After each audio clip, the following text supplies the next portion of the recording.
उदगीर शहरातील सर्व नागरिकांना व ऑटो चालकांना मी आवाहन करू इच्छितो की आजपासून उदगीर शहरामध्ये जे ऑटो चालक आहेत त्यांच्यावर पोलीस प्रशासनामार्फत कडक मोहीम राबवण्यात येत आहे। त्यामध्ये प्रामुख्याने सर्व ऑटो चालकाकडे ड्रेस कोड असणं महत्त्वाचं आहे। त्याचप्रमाणे मी बऱ्याच ठिकाणी बघतो की ऑटो चालक ते फ्रंट सीट घेऊन आपले ऑटो चालवत आहेत, त्यावरही आम्ही यापुढे कारवाई करणार आहे। त्याचप्रमाणे सर्व ऑटो चालकांनी सुद्धा आपल्याकडे जे ऑटो संदर्भात जे डॉक्युमेंट्स आहेत ते डॉक्युमेंट्स जवळ बाळगणं आवश्यक आहे, की ज्यामध्ये ऑटो चालकाचं लायसन्स असणं जरुरी आहे, त्याच्याकडे फिटनेस सर्टिफिकेट आवश्यक आहे आणि जे RTOने जे नियम दिलेले आहेत त्या नियमाप्रमाणे जे डॉक्युमेंट्स आहेत ते डॉक्युमेंट्ससुद्धा आम्ही आजपासून तपासणी करत आहे।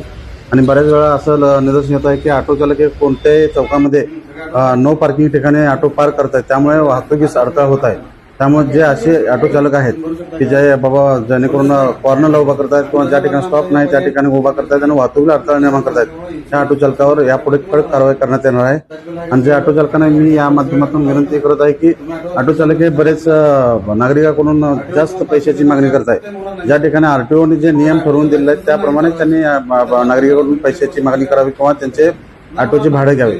जर ऑटो चालक हा विनाकारण नागरिकांकडून जर जास्त भाडे घेत असल्याचे निदर्शन आल्यास मी RTO आणि आम्ही पोलीस प्रशासनामध्ये एक संयुक्त मोहीम राबवणार आहोत आणि कडक कारवाई करण्यात येणार आहे। त्याचप्रमाणे इतर मोटरसायकल धारकांना किंवा इतर वाहन चालकांना मी आवाहन करू इच्छितो, आपले वाहन चालविताना सगळे लायसन्स असणं जरुरी आहे। नो पार्किंग ठिकाणी वाहन आपलं पार्क करू नये।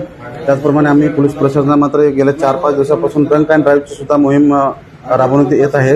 गेल्या 4 दिवसात आम्ही 4 वाहनधारकांवर दारू पिऊन वाहन चालवल्याचे गुन्हे दाखल केले आहेत आणि यापुढे सुद्धा हे वाहन जर आपण दारू पिऊन वाहन चालवत असाल आणि त्यामुळे जर अपघात होत असेल तर त्या अशा वाहन चालकावर कडक मोहीम राबवण्यात येणार आहे।